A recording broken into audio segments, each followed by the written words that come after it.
Hola amiguitos, saludos, espero que estéis bien.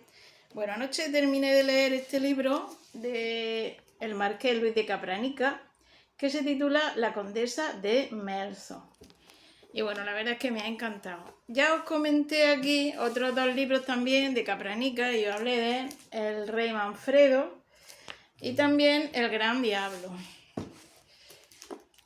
que podéis buscarlos si os gusta la historia. Bueno, por si alguien no ha visto los otros, os diré que el autor de esta obra, La condesa de Melzo, Luis de Capranica, era un aristócrata italiano que vivió en el siglo XIX. Entonces este hombre era muy aficionado a la historia, le gustaba mucho la historia y investigaba mucho. Más que novela histórica, esto diríamos que es historia novelada. Además, bueno, en internet no aparece nada sobre Capranica, pero aquí en El Rey Manfredo pone algunas anotaciones. Y bueno, aparte por haberlo leído, sé que este hombre para escribir su obra se ilustraba mucho. De hecho, hay muchos asteriscos y, por ejemplo, cartas que aparecen aquí en la Condesa de Melzo, en la historia. Luego te dice el lugar donde se conservan todavía esas cartas. O sea, él forma la trama, pero valiéndose de datos históricos y de datos que poca gente conoce. Te dice, cuando habla de normas, de decretos, te dice dónde, que se conservan todavía. En fin, el hombre está documentalísimo. Documentadísimo. O sea que los aficionados a la historia creo que disfrutaréis mucho con esta obra, ¿vale? La condesa de Melzo en realidad se desarrolla en el siglo XV, en Milán. Desde el año 1471 hasta el final del 71, unos 5 años transcurren en toda la novela, ¿no? En realidad, aunque se titule La condesa de Melzo, el protagonista principal es Galeazzo María Sforza, duque de Milán. Y entonces la historia trata sobre, aunque era duque de Milán, pero era como un rey de Milán, era el que gobernaba Milán, ¿no? Y transcurren 5 años. Este hombre gobernaba de manera tiránica, podríamos decir, era cruel y a veces benigno, ¿no? Pero se enamora de una mujer, de Lucía, y que más adelante le da el título de condesa de Melzo, y esta mujer pues consiguió ablandarlo, que se hiciera más magnánimo por ella. Ella tenía mucha influencia sobre él y consiguió pues que eso, que se ablandara, ¿no? Y la novela pues trata de esos 5 últimos años de su vida, ¿no? De uno que fue tirano, es interesante, muy interesante, pero que al final pues fue querido por su pueblo. Lo asesinaron por sus maldades. Eh, como murió César, se ve que la historia se repite porque cuando estaban conspirando dice, venga, ¿quién va a ser aquí para matarlo? Dice, ¿quién va a ser aquí Bruto? ¿Quién va a ser aquí Casio? ¿No? Lo mataron de manera similar, pero por razones particulares, no por razones de Estado. Tristemente, el interés particular influye en las cuestiones de Estado. Es muy difícil encontrar un hombre de Estado que se preocupe por el bien general. Eso es muy difícil. Lo ha habido. Bueno, y aquí aparece también un rey de Bulgaria, no me acuerdo, Matías, no sé cuánto, que va a visitar a Galeazzo y era un hombre de Estado, era un hombre que fue querido por el pueblo. Matías, no este. Bueno, este Galeazzo, desde que estuvo con la condesa de Melzo, se hizo más querido por el pueblo porque, influido por ella, pues era más magnánimo y miraba más por el pueblo, porque ella era una persona buena, generosa, y él era cruel, ¿no? Bueno, voy a leeros algunas partes para que veáis. Aquí al principio habla de un personaje que tiene importancia, que se llama... aquí lo tengo, ¿cómo era? porque ahora no lo encuentro. Bueno, tampoco es muy importante. Nicolás Montano, ¿no? Este Nicolás Montano aquí describe un poco, tiene mucha influencia y era de estas personas, es que hace mucho pensar de la vida, todo esto, claro, son cosas reales, pero los patrones de personas aquí se repiten a lo largo de la historia, a pesar de esto que fue en el siglo XV. Entonces aquí describe a Nicolás Montano, y lo voy a leer para que veáis qué bien se expresa, y pensaréis vosotros que en la vida hay personajes como este, de estos que a los demás los hostigan a que hagan algo y ellos esconden la mano, ¿no? Hostigan a otros, pero ellos y actúan de manera hipócrita y de manera civilina, y al final es para su propio interés, y llevan a otros a hacer actos que son malos, que son perversos, ¿no? Y ellos esconden la mano. Me voy a leer aquí un poco. Aquí habla de esto de Nicolás Montano. Dice el maestro, que era maestro por orden de Galeazzo María Sforza, sucesor de su padre Francisco, fue azotado un día públicamente por haber escrito algunos epigramas contra el poeta Gabriel Paveri Fontana, placentino, íntimo del duque. O sea, el Galeazzo lo mandó a azotar y ya le tenía un odio, bueno, que la conspiración para la muerte viene de... Esto es al principio, en la primera página. Dice, desde aquel día germinó en su corazón el deseo de venganza, el cual disfrazó, exagerando, el amor a la libertad, el odio a los tiranos, la ignominia de los césares, el heroísmo de los brutos. De oírlo, él solo se habría bastado contra un ejército de potentados, o sea, la hipocresía más tremenda, ¿no? Pero en realidad se limitaba a verter el veneno del odio en el alma de sus discípulos, para que estos valerosamente hicieran lo que a él le daba miedo hacer.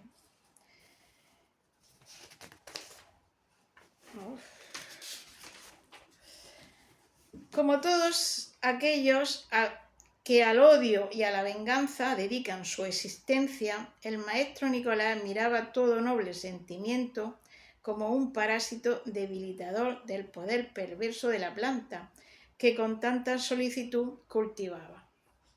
Al llegar de Gagio a Milán, había sido acogido cortésmente tanto por el duque Francisco Sforza, este era el padre de Galeazzo Sforza, está contando un poco la historia de este, que lo tomó como maestro de su primogénito, como por los ciudadanos. Bueno, el primogénito de Francisco Sforza de Galeazzo, del que va la historia. O sea que Nicolás Montano fue maestro de Galeazzo Sforza y lo condenó a latigazo. Entonces llevaba el odio contra él y bueno, hace tramas, incita a otros que al final, por todas esas tramas, lo matan. Bueno, lo repito de nuevo porque me he ido. Al llegar de Gagio a Milán, había sido acogido cortésmente tanto por el duque Francisco Sforza, que lo tomó como maestro de su primogénito, como por los ciudadanos. Tal vez, sin el merecido castigo, Montano habría sido un furibundo esforcista. Los azotes lo hicieron republicano, o sea, por ese castigo que le inflige los tiranos, eso es lo que tienen, que se pasan de crueldad y luego en venganza se los cargan a ellos. Es lo que suele ocurrir. La familia Olgiato le había confiado la educación de su hijo, el joven Jerónimo. ¿Cómo pagó el maestro Nicolás esta confianza? Induciendo a su discípulo a huir de la casa paterna, haciéndole olvidar no solo la adhesión de sus padres a la casa Sforza, sino también sus propios deberes de ciudadano, y persuadiéndolo a que combatiese entre las líneas enemigas de la patria.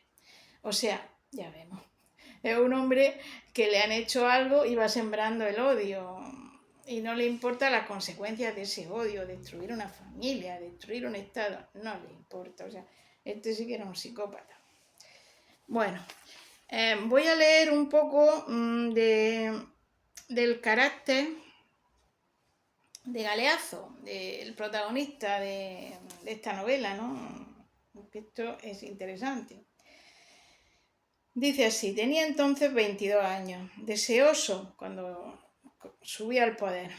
Deseoso de imitar a su padre en la generosidad, en el amor al arte y a la ciencia, que el padre sí era un buen gobernante. Y en la grandeza honró a artistas y literatos, levantó los castillos de Novara y de Gagliate, hizo ornar con pintura el de Pavía y pavimentar las calles de Milán con piedra y ladrillo. Pero al mismo tiempo vituperables pasiones ofuscaban la nobleza de sus propósitos. O sea que no era malo del todo el hombre, hacía cosas buenas, pero era muy vehemente y cometía atrocidades. Arrastrado por desenfrenada manía de pompa, empobrecía a sus súbditos arrebatándole el dinero para sostener el fausto sarda panalesco de su corte. Por la loca prodigalidad para con sus favoritos y concubinas, por los desordenados gastos que le originaban las cacerías, los viajes y las fiestas. Era atrevido al iniciar la empresa, tímido en el momento de finalizarla. A veces benévolo y a veces cruel. Sugería en ocasiones el recuerdo de Augusto por su magnanimidad y un instante después hacía pensar en Nerón. Tan ardiente en amor como frío en la venganza, se hallaba siempre pronto a humillar toda soberbia grandeza y a inclinar al mismo tiempo dócilmente la cabeza ante el imperio de una mujer. Era Galeazzo un joven de hermoso aspecto, el cabello rubio y rizado le cubría lo alto de la frente, según la moda de la época, y descendía derrizado por las mejillas y por detrás hasta los hombros. Esta femenina belleza y la dulzura de sus grandes ojos azules contrastaban con los varoniles líneas de su cara, como la cortesía y el afecto luchaban en su alma con el orgullo y la crueldad. O sea, era una persona con lucha interna que a veces era cruel y otras veces pues era generoso y hacía también cosas buenas. Favorecía a los artistas. Por ejemplo, aquí aparece Leonardo da Vinci cuando era joven. El Leonardo da Vinci aquí habla de él, tiene importancia en esta novela. Y aquí lo define el autor como un hombre simpático, bromista, que hacía muchos inventos y a lo mejor venía alguien a su casa y sacaba por ahí un monstruo ahí hablando para que se asustaran. O sea, muy bromista, muy agradable, muy amable con la gente. Tiene un papel. De hecho, según dice aquí, hay un momento en que salva al duque.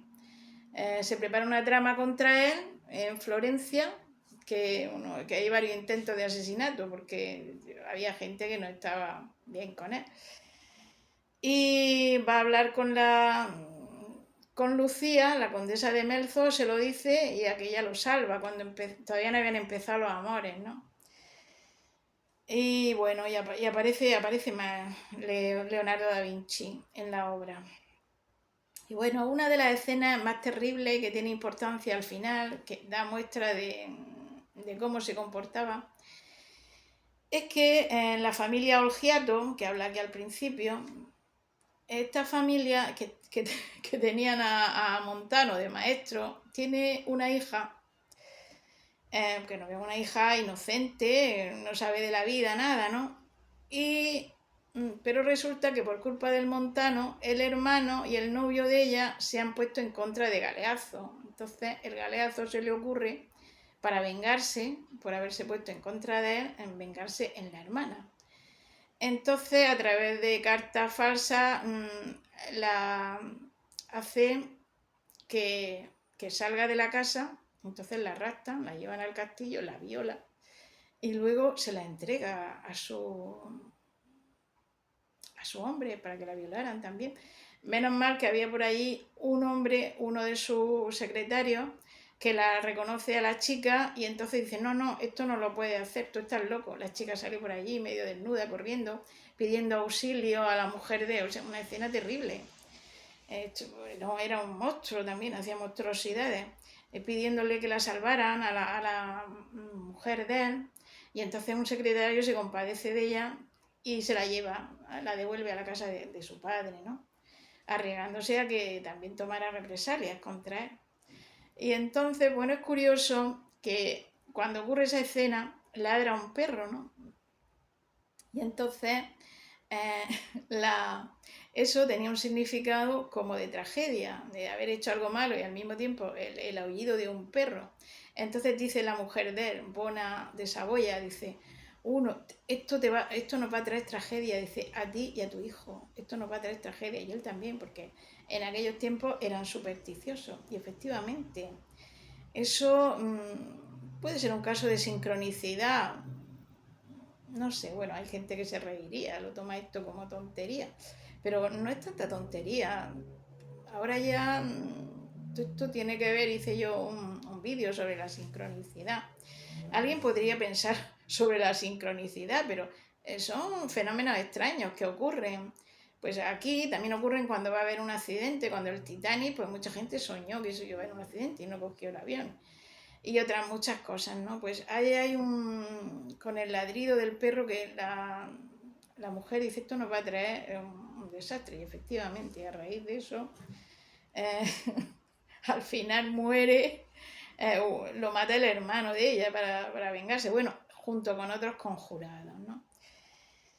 Es muy interesante. También cuando asesinaron a César, que aquí preparan el asesinato de este como acordándose de César, recuerdo cuando yo leí sobre el asesinato de César, que la mujer de César soñó que lo iban a matar a su marido y entonces le dijo, dice, no vaya al foro, no vaya al foro. Pero él no hizo caso y fue al foro. Y además había visto él también augurios de un ave o de algo. Aquí también ocurre. Y entonces fue al foro y lo estaban esperando para matarlo, ¿no? Son cosas que antiguamente le daban importancia y ahora le empiezan a dar a fenómenos como el sueño, como que te quieren decir algo, presentimientos, intuiciones que tienen importancia. Ahora hay gente que cree en esto.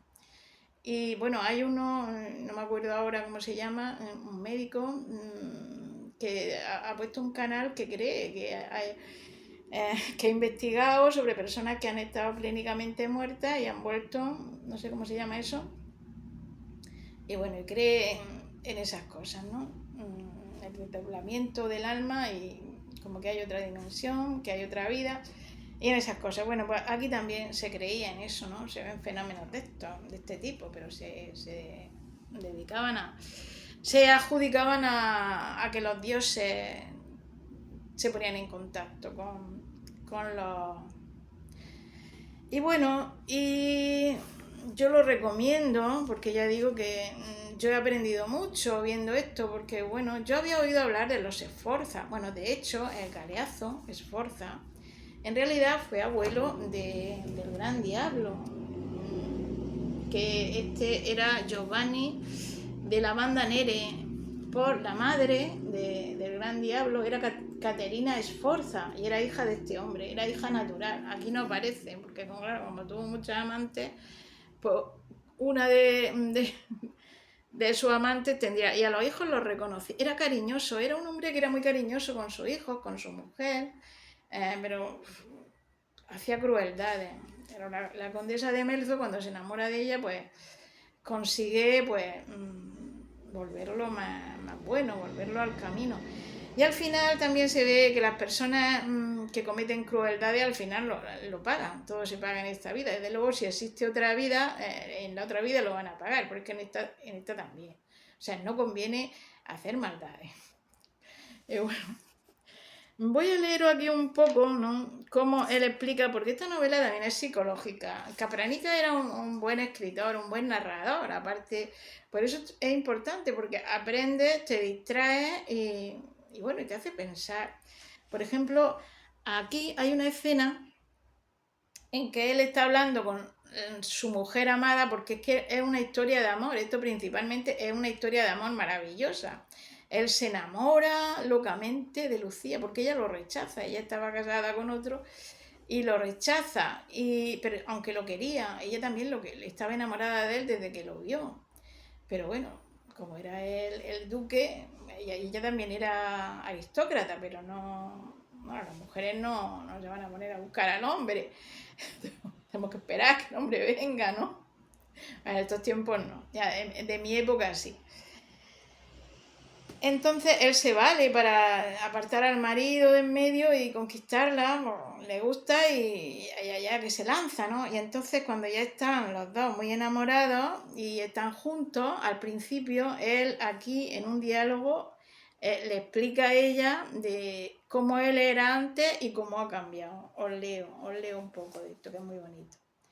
Hoy, Lucía, yo fui tirano, extravagante, cruel, libertino, más que por instinto, por la inercia del corazón. Bueno, es que este hombre también estaba aconsejado, había algunos que querían destruirlo y le daban malos consejos para que el pueblo lo odiara y así quitárselo de en medio. Sobre todo su hermano Ludovico el Moro, este tramaba también porque había desterrado a su hermano. Bueno, ya al principio incluso sugiere que había matado a su madre, ¿no? Y ahí me acordé yo de Nerón. Entonces a los hermanos los destierra y Ludovico el Moro desde lejos está en correspondencia con el montano Nicolás Montano y con otros y están haciendo la trama. Aunque Ludovico el Moro también es muy pérfido, pero muy diplomático. Entonces abiertamente no, induce a que lo maten, pero un poco se queda atrás, ¿no? Y bueno, ya no me acuerdo lo que estaba diciendo, voy a empezar a leerlo de nuevo, ¿no? Bueno, que aquí está explicando cómo él era, se está explicando a su mujer, un poco haciendo examen de conciencia de cómo era y cómo es y por qué, ¿no? El comienzo de nuevo, porque me he ido por las nubes. Hoy, Lucía, yo fui tirano, extravagante, cruel, libertino, más que por instinto, por la inercia del corazón. Me dediqué al culto de las artes, concedí honores a los hombres de ciencia, di pruebas de afecto a los amigos, a veces perdoné a los culpables, tomé por esposa a una mujer angelical, fui padre, pero no logré sentir una palpitación suave. El corazón se hallaba siempre sumergido en un letargo profundo. Los encantos de 100 concubinas me dieron un momento de embriaguez para dejarme luego sumergido más que nunca en el desconsuelo desdeñoso que me hacía tirano y cruel. El capricho, lo confieso, Lucía, fue lo que me impulsó hacia vos y os estoy agradecido. Cuando salí de esta casa la última vez, el letargo de mi corazón había cesado. Hubo todavía lucha entre las pasiones perversas y el noble sentimiento que surgía. La victoria quedó por este. Comprendí que amaba con toda mi alma. Mi corona ducal me pareció más espléndida. La belleza de lo creado hablaron en mi imaginación como si la viese por primera vez. La imagen vuestra me sonreía por todas partes. Cuando en Génova perdoné a Olgiato y Arconato, experimenté una complacencia nueva para mí. ¿A quién debo estas satisfacciones sino a vos? El cambio que se ha operado en mí es un tal prodigio que no lo llego a comprender. Sé que me horrorizo al recuerdo del pasado, sé que me siento dichoso, completamente dichoso, y que esta luz de mi alma se refleja en mi familia, en mis amigos, en todos mis vasallos. He conquistado por fin el tesoro de la vida y vos, Lucía, me creéis tan necio que lo eche a la calle para sumergirme de nuevo en el dolor y en la ignominia. Y luego sigue ella, dice, esto que a vuestra magnificencia le parece cosa tan extraña, respondió Lucía, no es más que la convicción de que es ardientemente correspondido. Es el sueño de su corazón que se traduce en realidad. Si los hechizos de Aspasia contribuyeron tanto a la gloria de Pericles, si el frío Sócrates se abrasó de amor por ella, puede muy bien la idea de un afecto suave y desinteresado haber cambiado repentinamente el alma de vuestra magnificencia. Pero no soy tan vanidosa que no sienta el tormento de la duda. Dudo de que yo tenga poder bastante para que sea eterno como el mío lo será el amor de vuestra magnificencia. Qué bonito, ¿no? Ahí está diciendo que bueno, que aunque era cruel, aunque tenía muchas concubinas, que eso no le hacía feliz, o sea que era como que le libraba del aburrimiento. No lo dice así, pero es lo que yo entiendo. no era feliz pues con tanto dinero, con tantas mujeres, que de alguna manera se sentía como que su corazón no estaba vivo, y entonces al conocerlo a ella pues brotó el verdadero amor, y ya todas esas maldades que hacía se arrepienten, no quiere hacerlo. Bueno, así es como lo veo yo. Ya veis de qué manera tan maravillosa se expresa Capranica, Luis de Capranica. Bueno, yo os recomiendo este libro, vaya a disfrutar, sobre todo los que os guste la historia, y aunque no os guste, una historia muy bonita. Se puede leer aunque no se tengan conocimientos de historia. Bueno, al principio pues está un poco... Es un momento interesante de la historia porque, bueno, el Renacimiento, 1470 y tanto, en 1492 fue el descubrimiento de América. Y bueno, aquí en España en esa época estarían los reyes católicos y bueno, aunque no habla de eso, ¿no? Pero habla de... Bueno, este era un duque que tenía también a Génova bajo su égida, ¿no? Que le pagaban, estaba en su poder, también Génova. Bueno, también habla de la familia Sforza, que el primer Sforza fue un abuelo de Galeazzo María Sforza, que era, se ve que era un condottiero, o sea, un mercenario, y por su bravura en las batallas, pues le pusieron Sforza. Sforza significa fuerte. En italiano Sforza es fuerte, ¿no? Y bueno, y es interesante porque se aprende de la historia de Milán, habla mucho sobre Milán y sobre esa época, y ya lo veis, y aparte habla de sentimientos humanos que se pueden ver. No hemos cambiado las personas, tipos humanos que siguen existiendo. Y por eso yo pues recomiendo este libro. La verdad es que yo creo que este libro es más fácil de conseguir que los otros dos de Capranica, porque se han publicado por varias editoriales, La Condesa de Melzo. En todo colección lo podían comprar. Yo lo compré en un mercadillo, me costó poco dinero, de estos tesoros que me encanta encontrar libros de estos así, porque claro, están muy descatalogados, pero este es posible encontrarlo porque hubo muchas ediciones. De hecho, en todo colección hay muchas versiones de La Condesa de Melzo y muy pocos de los otros son más difíciles de conseguir. De hecho, la segunda parte del Rey Manfredo no la tengo, que si la encuentro por ahí no es muy cara, pues me la compraría. Bueno, amiguitos, que paséis muy buen verano y muchísimas gracias por ver mis vídeos. Venga, saludos.